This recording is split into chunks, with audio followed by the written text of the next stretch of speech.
So we're sitting here in the shithole condo in Tom's River that we just bought yesterday. This one's super simple. We don't really have to do much here. Paint, floor, cosmetics, stuff like that. Probably gonna spend maybe like 25 grand in here. We bought it for 140 and we're gonna sell it for about 285, 290. So probably gonna end up making between 80 and 90 grand here, not really doing much. I forget how this lead came in. It might have been mail, or I think it was actually a family referral. And she didn't want to deal with a realtor. She didn't want to do showings, listings, stuff like that. So they called me in. I sat down with the seller for maybe about 45 minutes, just talking about life, you know, talking about her career, past, ex-husband, boyfriend, stuff like that. We didn't really talk about the house at all. And then at the end of the conversation, we had a quick, you know, maybe 15 seconds about price, or we had an agreement. And she had a bunch of people contacting her about the house, but after we met one time, she was never gonna call any of those people. She just liked me, trusted me to close on her house, and she didn't really want to deal with much else. A month after that, we closed, and here we are now. Okay, so do you have contractors that you go to all the time? And how did you find them? I mean, when you buy a house somewhere where you don't typically do work, how do you find a contractor that will go out and do that house? So I've been fixing houses for the past 7 years, right? And our construction base is based out of Trenton, New Jersey. I've been fixing houses there since 2014, and I've built a construction crew from that kind of home base. I've known these guys for a very, very long time, and they'll go pretty much anywhere within like an hour for me. So again, they'll go all the way to the water. They'll go down to maybe about like Cherry Hill area, and they'll go north to about like New Brunswick-ish and west to Bucks County, PA, maybe like the Ben Salem area, somewhere like that. So anywhere within about like an hour of Trenton, I can get construction done. Even if it had to be further than that, I can still probably get it done, just because I know how to like manage construction at this point. If the question is about how to like get contractors and stuff, there's a bunch of different ways. My favorite is personal referrals though. I want to hear from somebody that I know that they work with this person and they're a normal person and they're not a scumbag, right? You can find contractors and stuff like on the internet, Google, Yelp, all that kind of stuff, and you might be fine there. It's just I prefer like more personal type of referral stuff with people that I know. Sure. How did you find your first contractors when you got your first flip? It was like trial and error. So that was back in 2014 when we were buying a bunch of rentals in Trenton, and we were just like trying out guys. It was again still all personal referrals. We kind of just went out into the community, talked to people like on the streets and stuff. There's an area where there's a lot of like Spanish contractors, so we kind of like tried a couple, didn't like them, tried a couple, didn't like them, tried someone, didn't like them, and then eventually you settle into some people that you vibe with and you can work with long term. And yeah, it was trial and error. You know, when you completely don't know anybody, you sort of have to try somebody out and see how it goes. How did you find your first deal? Flip or rental? What was first? So I didn't do flips. Like I started renovating houses in 2014 when I was like 22 or 23 years old. And for 2-3 years, it was all rentals. All we did it was mostly bank owned stuff. So like auction websites, the MLS. I was a realtor at the time, so I had like access to the MLS. And I just bought bank owned houses for like 2-3 years and burned them, single family rentals in Trenton.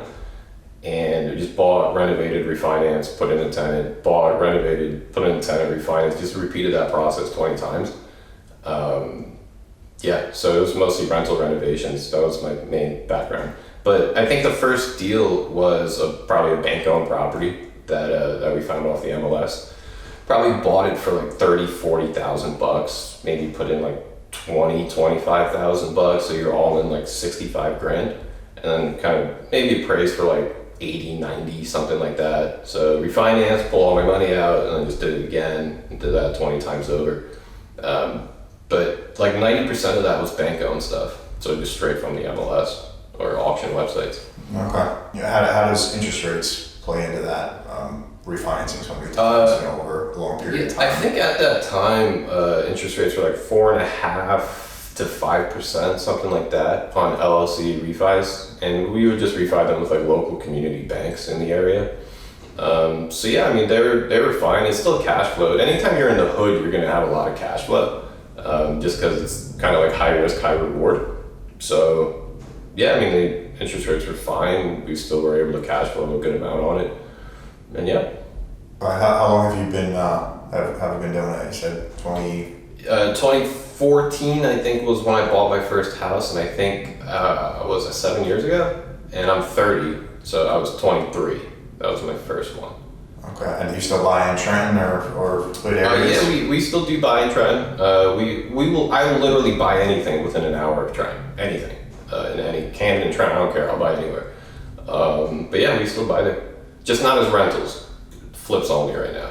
You hold rentals too, though? Yeah, I accumulated 20 of them, and I'm still holding those to this day. We're actually under contract to sell all of them. Projected sale in January of 2022. There's been so much crazy appreciation, like in real estate price and real estate values in like the past 2 years, to where it kind of made sense to do that. So I'll have to do a 1031 into like 3 Burger Kings or something like that. Most people, they want to know, especially newer investors, they want to know about the what. What kind of postcards do you guys have? How many mailers do you guys send? How many cold callers do you guys have? How exactly do you do this? How exactly do you do that? They think that the what is what they need to be successful in this business. It's not the case. They place value on things that they believe to be important but aren't actually important, because I can give you all of this information and you still won't do anything with it. Your problem is you're not going to do anything with it. That's the issue. That's the thing that nobody talks about. They just want to know about the what. They want to know every intricate detail about everything. And once they have that information, they 98% of the time do nothing with it. Why? What's your biggest advice for somebody in that situation? I mean, it's just go for it, learn what you can and go for it, or is there more to it? Find out the details, but then stop with that. Because people will overanalyze something to the point of just insaneness. You know what I mean? Find out the details, but then go to the space of understanding what it takes to actually do this day in and day out. Like, jump in, take the risk. Like, we have $2 million on the street with no appraisals, no hard money loans, no nothing. I can't sleep some nights because of it. That part is the part that, like, are you like mentally prepared to deal with that type of shit? You know what I mean? That's the part that people have to work on in themselves, that kind of mindset shift to be able to be successful in this business. That part is way harder than the what. It don't matter what type of fucking postcard you have. It don't matter how many cold callers. It don't matter how you market to sellers. They all work. It's all good. You know what I mean? As long as you're reaching out to a seller and asking, hey, do you want to sell your house? As long as you're doing that, it doesn't matter how you do it. All the ways are good. So the what doesn't matter as much. You know what I mean? It makes no difference what type of postcard you send. Send whichever one you want. It matters, like, do you have a mindset to be able to deal with this shit every single day? Are you able to pick up the phone every single day and get yelled at by sellers? Like, fuck off, I'm gonna sue you, you're not buying my, listen to all that shit every single day. Are you willing to go through that day in and day out? That kind of stuff nobody talks about. Everybody wants to talk about the fucking, what type of postcard you send or what kind of contract you use. Yeah. I think that people ask those questions because it's a fear of, putting so much in and not getting even the opportunity to get one deal. And I understand it's just, push until you do and you get something and you can, go from there. But what would you say to someone who's afraid of that? That I'm never going to get a deal. I don't know which postcards to send. I don't know what. I would say don't even try. Yeah. If you're not prepared to kind of deal, like, dude, when COVID happened, I lost my job. Right, I had 2 little kids at home, like little babies. I have a 1-year-old and a 3-year-old, like little girls. And my wife also didn't have a job, had no income completely. And I jumped into this shit of spending 15 to 20 grand a month, not knowing if it was gonna work out. How many people do you think are prepared to do that? Spend 15 to 20, lose their job, have no income, spend 15 to 20 grand a month on marketing without knowing how it's gonna work out? I would say 99% of people just would not be able to mentally handle that. It would be it's too risky. I couldn't do that. Or financially.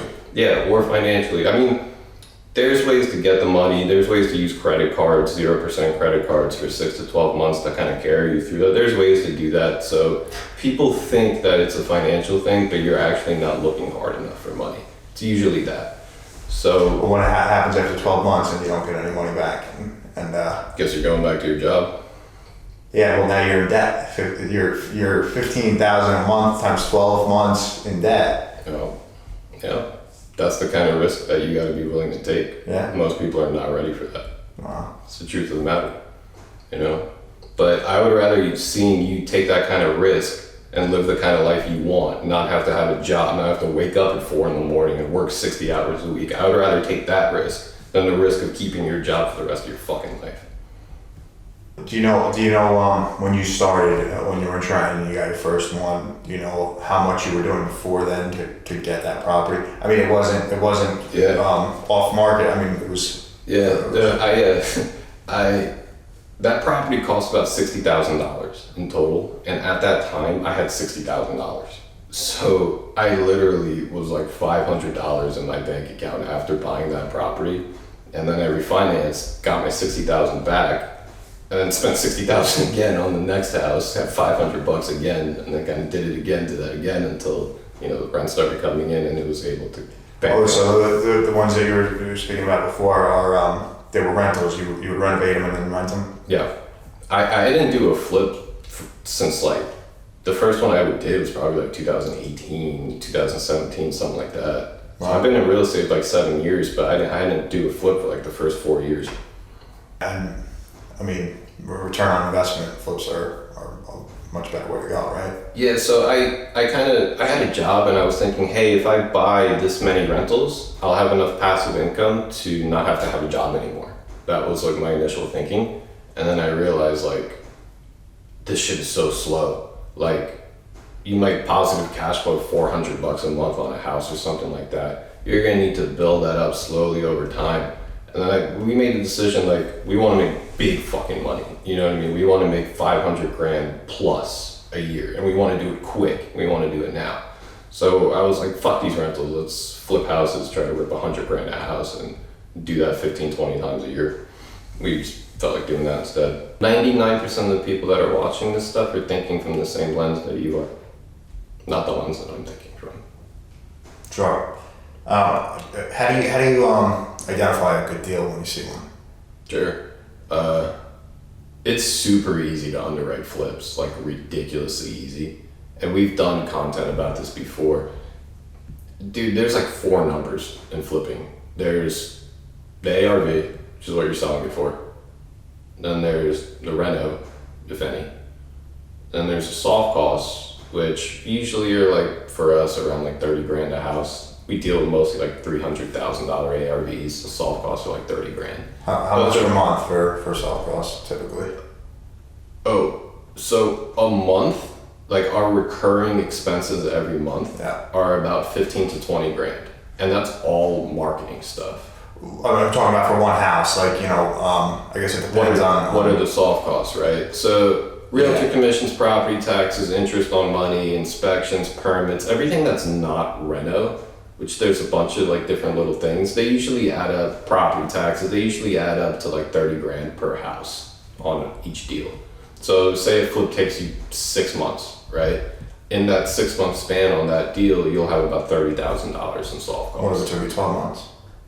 Probably be a little bit higher because you're paying slightly more property tax, more interest on money. The longer that the flip takes, the soft costs will slowly creep up in the same way. But yeah, there's what you're selling for, your reno, your soft costs, and then your profit. Profit you can set to whatever it is that you want it to be. If you're happy with $40,000, then that's cool. You can buy the deal for more. But if you want to make $100,000, then you obviously have to buy the deal for less. So you simply just take those 4 numbers, your reno, your soft costs, your ARV, and your desired profit, subtract those from the ARV, and that's your buy price. That's what you need to buy at. So, like on our full renovations, we're averaging right around 100 grand per deal, and that's just what we want to make. You know what I mean? If we were happy making 50 grand on that same deal, then I would just simply buy the house for 50 grand more. But we want to rip 100 grand on our full renovations. How long does it typically take you? 6 months, like you're saying? It depends. Average, probably like around there, 5-6 months. How long does it typically take you to sell? So you place on market, we sell on the MLS, whatever the local MLS is. So you place on market, usually within a week or two, we're under contract. And then it's usually 30 to 45 days from that point is when the sale will happen. Do you stage your houses? No. A lot of people do. It is nicer, but we just haven't felt that it was completely necessary. We always experiment. Like, I'm a super cheap flipper, right? There's levels to like renovators. There's like the fancy guys, and then there's like the usually cheap guys, and very few people are right in between. I'm like a cheap renovator. I always experiment. I look at renovations like, how little can I do and still sell for my target price? Like, if my target price is 300 grand, I look at it like, how little can I do in this house to still be able to sell for 300 grand? Some people, they want to make the house look like as pretty as possible because they're, I don't know, that's just what they like. They're artistic or something like that. I'm not artistic. I'm like purely financial. So I'm trying to make as much money on that house as humanly possible. And to me, that's an experiment in how little I can do. You would be surprised at how little you actually have to do to houses to still sell for your target price. Like, people will look at this bedroom, right, and be like, oh, it has no light. It needs to have light. You don't need to have a light here. You just don't, and then apply that thinking to every single thing in this house, and you would be surprised at how much money you can save and still sell for your target price. I mean, as somebody who owns a house, if I were to sell my house, what am I looking at? Areas of fixing things to get the most out of it. Kitchens and baths. Yeah. Kitchens and baths. People want their kitchens and baths to be like in 2021. They want like fancy kitchens and baths. And then as long as the rest of the house is like clean, it doesn't really matter. It doesn't matter if you have these shitty old floor moldings. Like, you don't need to replace these. It's just not a big deal. Some people would, but you don't need to. It doesn't matter if you have new doors. You know what I mean? Paint the doors. People don't care as much. Most people don't even notice it. You know what I mean? But people will notice your kitchens and baths. So as long as you make those look kind of in whatever year you're in, that's usually the most important things. Less of an investment question, but what do you typically spend on a kitchen? We made a whole video on like reno costs, but I think materials, like if I'm doing new cabinets, new countertops, I think materials are like $5,000 for that. Appliances are like $1,400, and then the installation of all that stuff's like $1,500. So what is that, like 7,500 type of area for like the whole thing, not including the flooring, I guess. Yeah. Like around there, 7,500, $8,000. And maybe 5,000 for a bathroom. Full bath, we're probably like closer to like 2,500 to 3,000. Really? Yeah, for like everything in there. That seems cheap. Yeah, no, like if we're fully renovating a house where we have to do everything to it, we're probably spending 50, 60 grand around there. Like on something like this where it's like kind of clean and we're just like updating it, probably like 25, 30 grand around there. We don't have any permits here. It's usually the permit stuff that adds time and cost. We have to wait for inspections. Like, we have no permits here. We don't have to do anything permit related. So that'll make things much quicker. But when you have to start replacing the HVAC system, replacing the electrical service, doing all that kind of heavy permitted work, that's when the cost starts going up and when the timeline starts getting dragged out. And you have to do structural changes, removing walls and pulling permits and getting all that load bearing shit. That stuff is what will fuck you up. And how do you know before? Do you have an inspection? Do you know what you're looking for? Yeah, so I'll inspect the property myself one time. We don't do any like home inspection beforehand. Probably should, because I'm not too smart, but I just inspect it myself beforehand. What do you look for? I just look for major cost items. Like I know that like painting and like all this cosmetic stuff is going to be simple. I know how much it costs. I just look at anything that might cost us a lot of money. Like, that's usually stuff in the basement. Roof is expensive. Stuff in the basement's expensive. So I mainly look in those areas because I know that, like, look, we're in a bedroom. Like, what, we're gonna have to paint any floor, big deal. Like, you know what I mean? And that's the same every time. It costs the same every time, but you might catch something in the basement, or you have to make a repair to a foundation wall, and that's $8,000 or like something like that. So I mostly spend most of my time looking for high cost items. What's the way of thinking? What should we be thinking? You know, as somebody who's never done it before, Yeah. what should be the way of thinking? So most people will ask those hyper detailed questions first, right? And having the answer to them is relevant. You do need to know that stuff. But once you kind of learn it, and you can learn that stuff quick, and you can go on YouTube and get all that information that you need in a couple of hours. Once you learn that stuff, like, put it aside. You don't need to know that stuff anymore. What is relevant is you're actually trying to quit your job and do this full time. You have to know what your scope of work is, everything that you have to do to be successful here, and you have to make sure that you can do that, right? So you got a girlfriend, right? And you guys are living together, right? And say she didn't have a job, right? And you have a certain amount of money. You need to know that to do this, you have to spend a certain amount of money every month. You need to be comfortable with that. You need to be okay with not sleeping at night, because you don't know if the 15, 20 grand you're spending a month is going to add up to anything. It might add up to nothing. So you have to be comfortable with that. Most people aren't. You have to pull the trigger when it's time to pull the trigger. When you see a good deal and you have to close on it, you have to close on it. You know what I mean? You have to sign the dotted line, you have to transfer that money, and you have to get to work. You got to be comfortable with getting yelled at every single day by sellers, telling you that they're going to sue you and fuck you and like all this, they're going to come kill you and bullshit that Ricky hears every single day. You have to be comfortable with that too. If you're not comfortable with that, then you better get somebody that works for you or a partner that can do that stuff, because there's a ton of work in this business. Everything from the marketing side to the construction to the financing to the selling, there's a ton of work in the span of, like, I don't do all this stuff myself. I can't. It's too much work. You know what I mean? That's why I have a partner. But it's very hard to do all this shit by yourself. You know what I mean? I would not be able to do everything by myself. It's just too much. So I kind of handled the financing, construction, you know, boots on the ground side. Ricky handles a lot of the marketing side.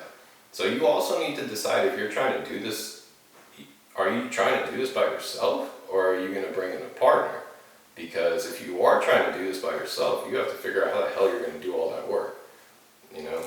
So it's something that people definitely need to think about. And if you don't bring in a partner, you have to have people that work for you. That's a whole other challenge in itself, to find people who are willing to buy into this and do this with you, you know? So a lot of it is who, you know, not how.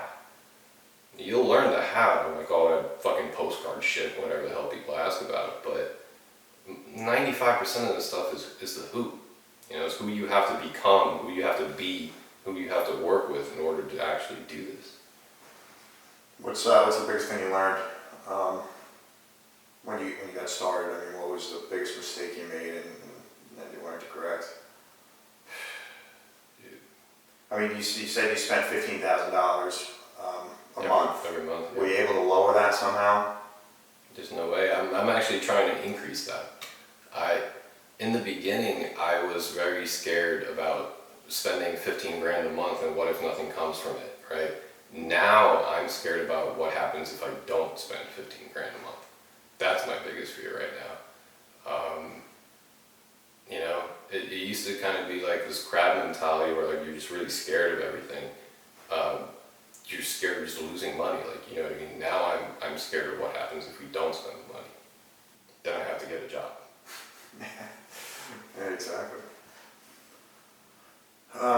What was your background before you got into this? Healthcare. I worked in an adult medical daycare, which is basically like kind of like a nursing home setting, and I was like the manager of that place, and we had like 50 employees that I had to manage. It was like 55 or something like that, and that's when I learned I hated having a job and I hated managing people. So when I left there to do house flipping, I was so happy. A lot of people brag that they have house flipping businesses and wholesaling businesses with a lot of employees. So like, oh, I'm the fancy owner, I don't have to do any of the work in the trenches, my employees do that stuff. We're kind of unique in the sense that we do everything ourselves. it's just me and Ricky, 2 people, and 1 VA. And my wife helps a lot with some of the transaction stuff, but that's it. Like, we don't have an office. We don't have What's a VA? a virtual assistant from the Philippines. They just work on like internet stuff for the most part. Did you do a video on that too?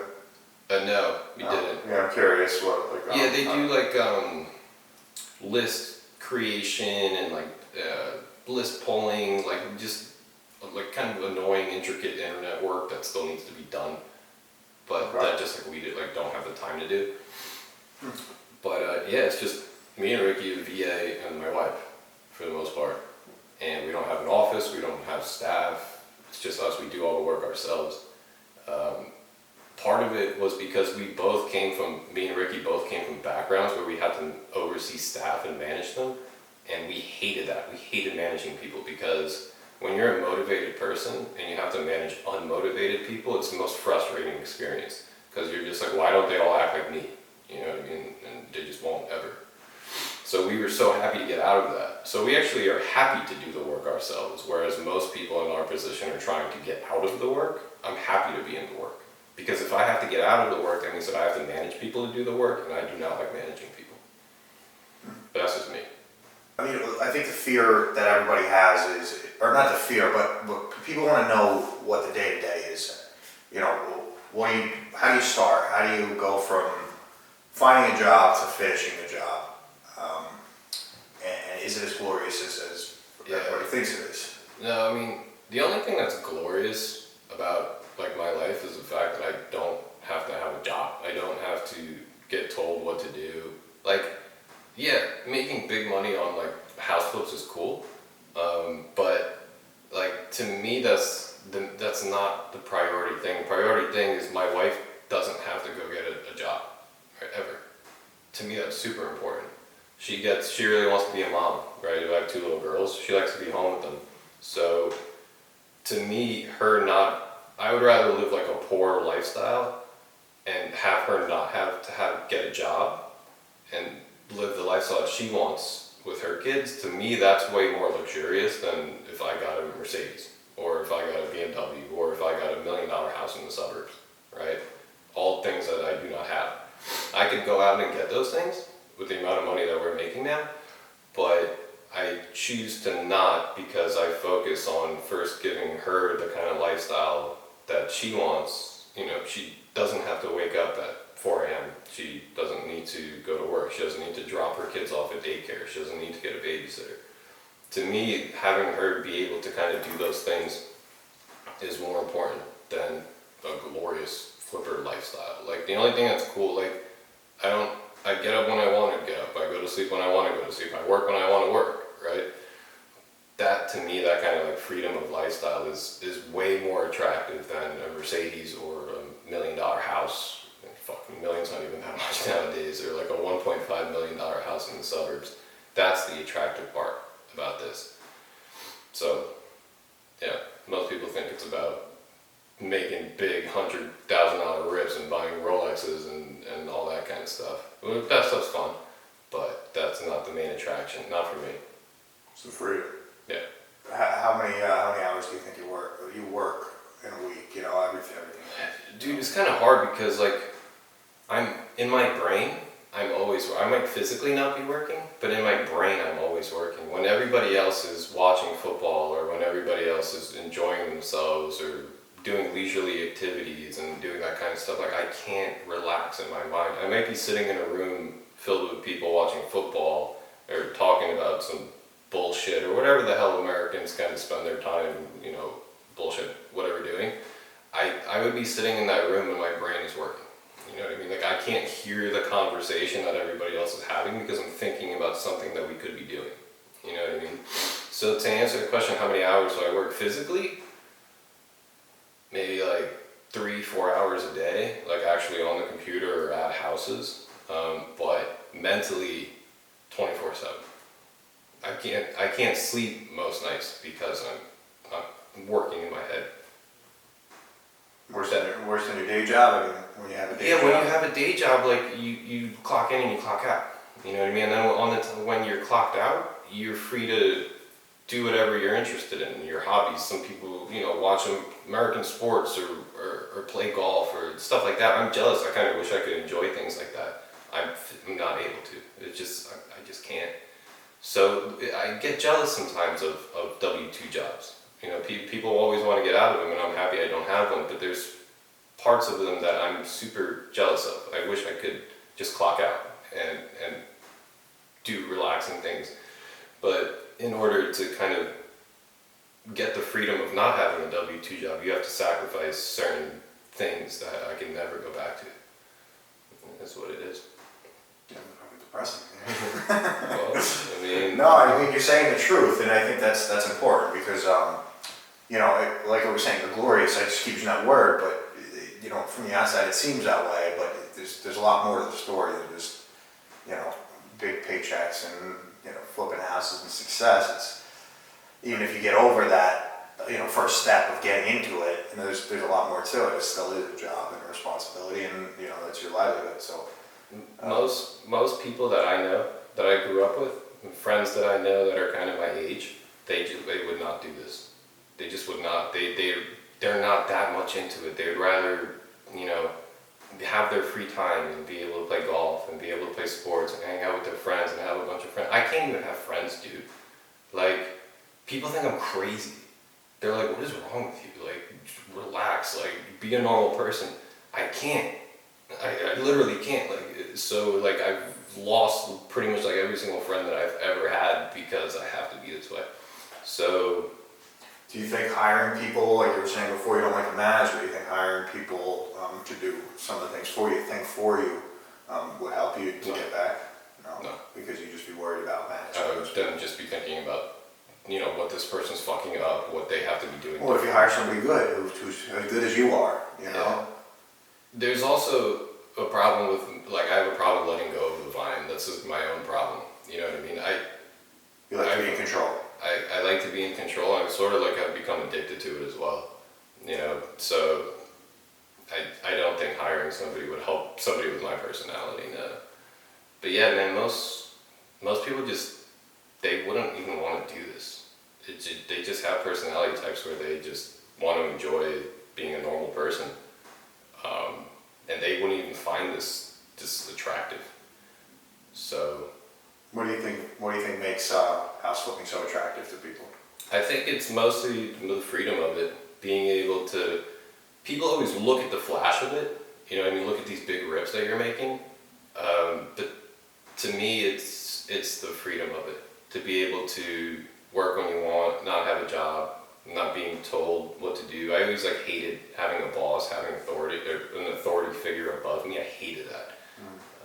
So to me, not having to have that, and then having my wife and the kids be able to, live the way they want to. To me, that's the best part. Couldn't you get that in any, business where you're working for yourself? Yeah. You could be selling t-shirts, or you could be doing, but do. there's something about houseware that is so attractive, and I just, I don't know what it is. And maybe it's, like you're saying, it's these huge paychecks, but you don't see how much work goes into it to get there. Yeah, I think it's the leverage part. Being able to leverage other people's time and labor, right? So, in this house that I'm sitting in, it'll be completely renovated, and I won't have to lift a finger. I don't have to do anything. I just have to stroke a check. You know what I mean? So that freedom of being able to leverage other people's time and money and labor, that's what's really attractive, I think, about house flipping, where you can literally just sit in your house and just bark orders from the cell phone, and your thing's going to be done, and you're going to sell the house and make $90,000. You know what I mean? Yeah. I think that's what is attractive about it. It's a very lifestyle business. There's businesses where you can be self-employed, but you have to put in a ton of work. You know what I mean? And this just is not one of those. Yeah, I mean, as you were saying, I don't think we were on camera when we were talking about, but you don't do any of your own work, right? I'm going to say that again, so you can't. Yeah, no, One second. Yeah, so do you do your own work? I mean, do you ever lift up a hammer and hammer into nails or put floors in? I absolutely do not. I don't even know how to do that shit. And if I was in charge of doing that stuff, nothing would get done. So you don't want me doing that stuff. I know how much things cost. and I know in what order things need to be done. I know what permits you need to pull.